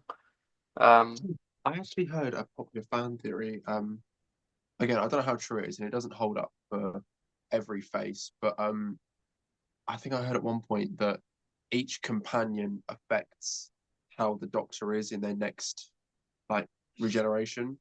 Yeah. So, like for example, Nine, obviously, he spent a lot of time with Rose, who was very very young and compassionate, and was very caring. So that's what 10 became, and then his time with like Donna, Martha, and Rose shaped him into a more fun-loving and childish character. That's what 11 then became. And then 11 spent a lot of time with Amy, so 12 was Scottish. Yeah, that makes sense. Yeah, it's weird if you think it like that, isn't it? Yeah. Became an angry Scotsman. Yeah. Yeah, Amy was. that's weird. That's weird. But the thing with the girl in the fireplace, I've heard people talk about it, and like people will say they don't like it. I'm joking, not wrong. Yeah, but people don't like the episode, and some people do, some people don't.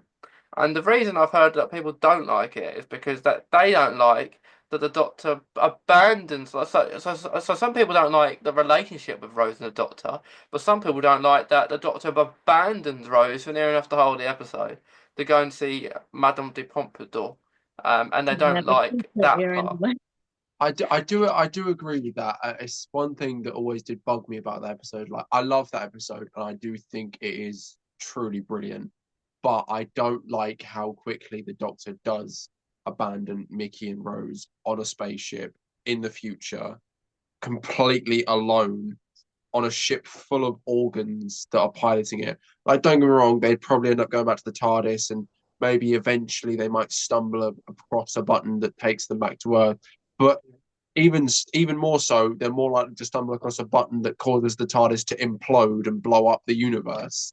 Yeah. So, like, I don't know. I know the TARDIS has like the fast return protocols and things like that, but You should have like, he could have at least told them and be like, if I'm not back in 6 hours, press this button, it'll take you home. or Yeah. just raid his closet. Sure, there's like Victorian stuff. I mean, Dress up and blend in. not even that, but like what he should have done is gone to the TARDIS and pre-programmed it to, I think, 17th century France, and like 40 years down the line, and that way he could just go, yeah, well, I'm gonna go spend the rest of my life with Madame de Pompadour. I'll see you guys when the TARDIS gets to me. But do you think that's a bad reason not to like the whole episode? No.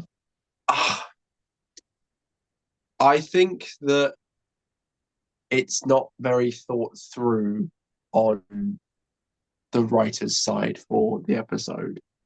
Like I say, for how quickly Ten abandons them on the ship.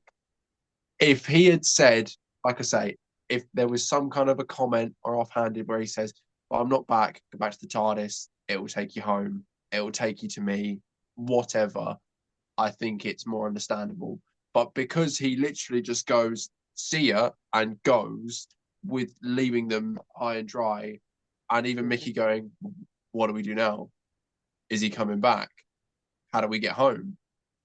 I do think it's an understandable reason to dislike the episode, but to hate it and think it's a bad episode because of that, no, I don't agree with Yeah. He did say wait. And with Mickey, how do you both feel about it happened with 9 and it continued to happen with 10.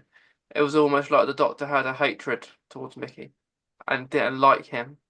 I wouldn't say it was a hatred as much as he just enjoyed making fun of him. And That's what I found funny. yeah, like I don't it's not ever nice, is it?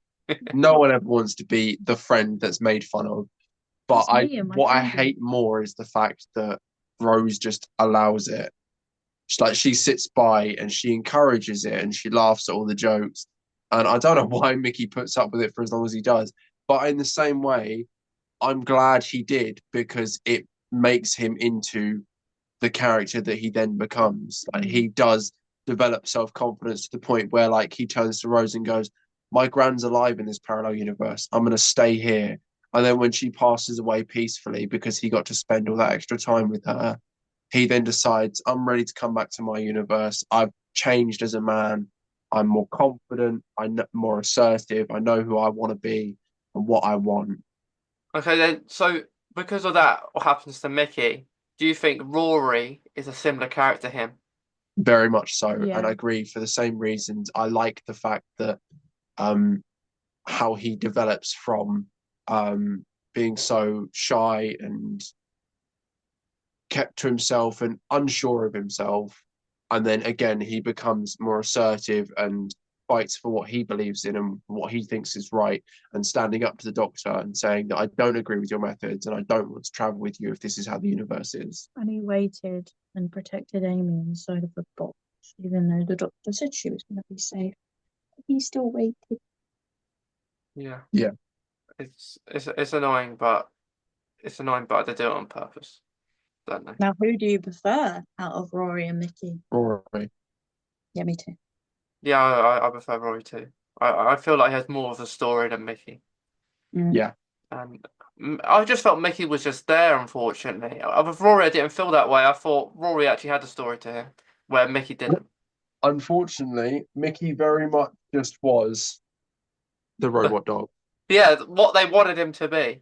Yeah. And they brought the robot dog. Yeah. Yeah, and he was in the Sarah Jane episode school reunion. He was with the dog. I am the metal dog. Yeah. Um, I did like him though. I did like Mickey's character. I liked it at the end where, especially with Journey's End, they all come back. Um, but yeah, we haven't had a character like Mickey and Rory for a while now, though. I think you could say Nardole, but I don't want to mention that because he's a bit different. Yeah, I wouldn't say he's got quite the same sort of arc, and I think Nardole is quite a different character. He's handled very differently. I wouldn't Yeah. say the same as them. But before we finish, I just want to say, I heard in the Christmas special that apparently, the 15th Doctor is gonna. We know when the 12th Doctor got really angry at Mm. times. Apparently, the 15th Doctor is gonna have that side to him in the Christmas episode. See, it's one of my biggest things about 15 is I feel they've gone too far into the emotional side of it. Like I love a doctor that shows their emotions and has their emotions on their sleeves. And I get that this is supposed to be like he's let go of the baggage in the 60th, so he's moved on and he's very much more like a young William Hartnell where he's more carefree now and he's starting over. But at the same time, because Shooty cries at literally everything, it loses its emotion and its weight. I saw a meme when Series 1 first came out and it made me laugh so much. And it was just that it was just Shooty's face and absolutely pouring with tears. And in the corner was just a glass of milk that had slipped over. And that's all it was. And it made me laugh because like I say, he cries at every situation when it just Is he I gonna don't know. cry in the Christmas special? Do you think? Yeah, I would put money on it. I would actually put money that he's going to cry in the Christmas special. All right then. Jesper, do you I, think he's I gonna bet you cry? a fiver. All right. Yeah, he'll probably cry. I mean, like at any point, there has to be a scene, even if it's a single tear, it counts. Even when he's angry, though, he cries. This is what I mean. Is like there is always tears. It doesn't matter what is going to be. There's going to be a moment of like tears. And like I say, I just if it was saved more like because he's a phenomenal actor like he really handles the emotion of like a breakdown of like crying. He does it really well like in Sex Education, the amount of times that like Eric broke down and like, I felt so bad for him because Shooty just does such an amazing job portraying that. But because it was every 5 minutes in Doctor Who as the Doctor, I don't know. I just it lost its weight. It lost the impact so quickly. Like for example, if the first time that we saw Shooty cry was in Boom, when like again this one hasn't seen Boom, so I'm not going to say exactly what happens, but those that have seen it will know what I mean. When When he's on the podium. yeah, when he's stuck on the landmine and oh, I'm struggling to word it now. I can go away. Yeah, just for 5 minutes. I'll come get you in a minute.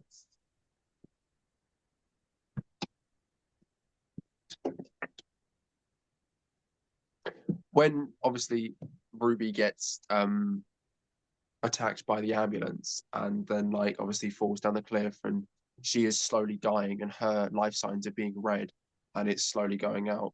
If that had been the first moment that like we had seen Shooty cry, um, it would have been so much more impactful because that scene is marvelous to me.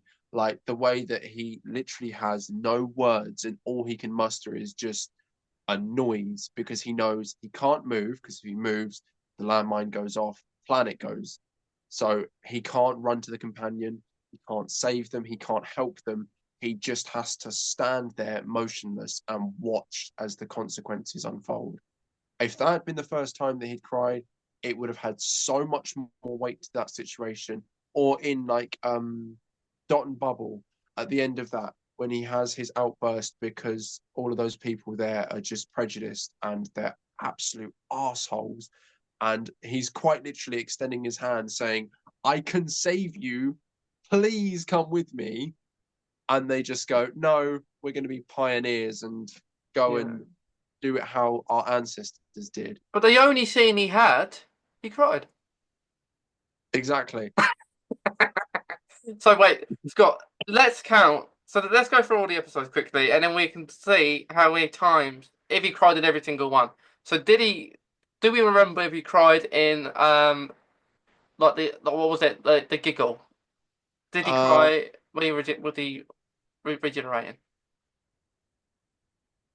I don't think he cried. I think he got a bit upset when obviously he had to say goodbye to Donna and 14. I don't remember him crying. Yeah, I don't think he cried. I think that's one he didn't cry in. Yeah. I Church and don't Ruby Road. I I think remember he did. yeah, he did cry in that. I remember him crying in Church on Ruby Road. I don't think he cried in Space Babies. No, he didn't in Space Babies. He did on in The Devil's Cord, remember Yeah, that? yeah, he did it in The Devil's Squad. And he did in Boom. He did in Boom. Uh Um, I think after Boom was 73 yards. yeah, 73 yards. I don't think he did because he was He wasn't really wasn't in in it. it. He wasn't really in it, Um, so um, and then Rogue is after that. Is it? I think so. And He yes, did cry in Rogue. he did cry in Rogue. And then after that was Legend of Ruby Sunday. yeah. So Uh I think he did, I think he did as well. but I think no, he might have not in that one. It might have just been in The Empire of Death. I know he definitely did in The Empire of Death, but Yeah, he I did. can't If remember if it he did. was, it would have been right at the end of The Legend of Ruby Yeah. Sunday, that cliffhanger. But so this is what I mean. So like, there's about two or maybe three episodes he didn't, but he may have. We may just be forgetting. Well, this is what I mean. Even if he didn't, that's still like what, 2 or 3 episodes out of the what 10 he's done? Yeah, 10, 11 episodes? yeah. So there was eight That's in there was eight, and then he done yeah he the Christmas special and basically the giggle. So yeah, he's done it. He's done 10 episodes so far, and yeah, it's. I don't think it's good. I mean, it's nothing, no shaming about crying, but no, it not at all. doesn't have the impact on who's watching it because you know it's probably going to happen. You expect it to happen because in the Christmas special we expect him to cry about something. Well, that's what I mean. It's like I have no problem with someone being emotional and showing the emotion they have. It's when it's overused and overdone, you kind of, I don't know, I feel like you end up expecting it to the point where you just think that any situation is going to break them. Like whenever whenever like any other doctor had a break of emotion, like whether it's anger or sadness, it was few and far between. So you felt the aggression, you felt the sadness of like Ten's outburst. Any one of his angry outbursts is iconic because it's rare. It's not something that's a common thing. Same with 11. Whenever he has angry outbursts, like for example, in A Good Man Goes to War, it's a rare thing because of how childlike he is.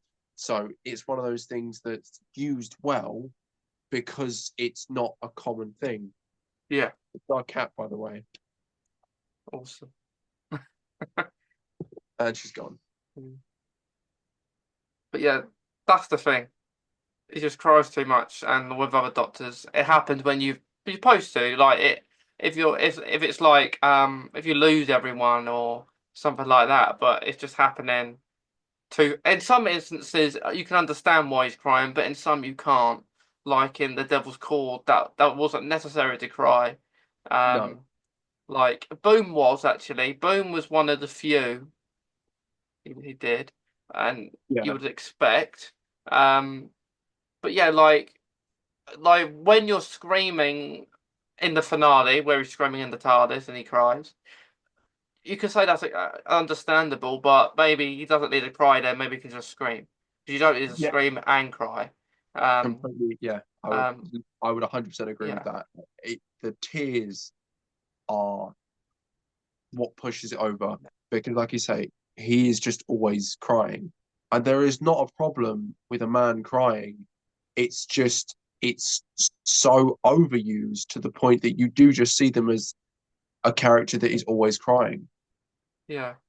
and that's not the Doctor. I know that might be this version of the Doctor, but I don't know. Like, It must be hard they for him just to cry as well because he's acting and crying. He's not actually crying, yeah, is what we need to remember. So it must be hard for Shooty himself because in the script says you have to cry at this moment in time and then you have to cry again. So he's forcing himself to cry. yeah. And it's Hats hard. off to him for that. Like, Yeah, that's it's impressive. brilliant But acting.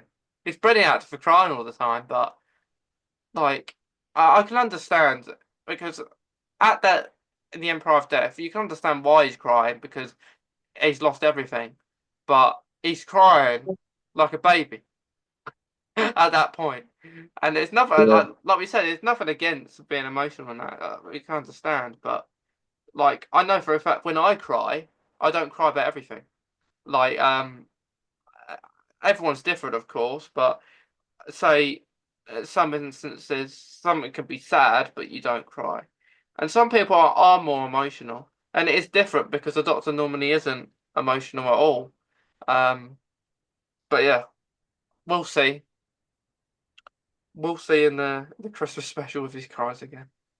like I say, I bet you a fiver he does. Yeah, I bet he will though. I bet he will. But Scott and Jesper, well done. You've done awesome today. We've Thank you. ranked everything.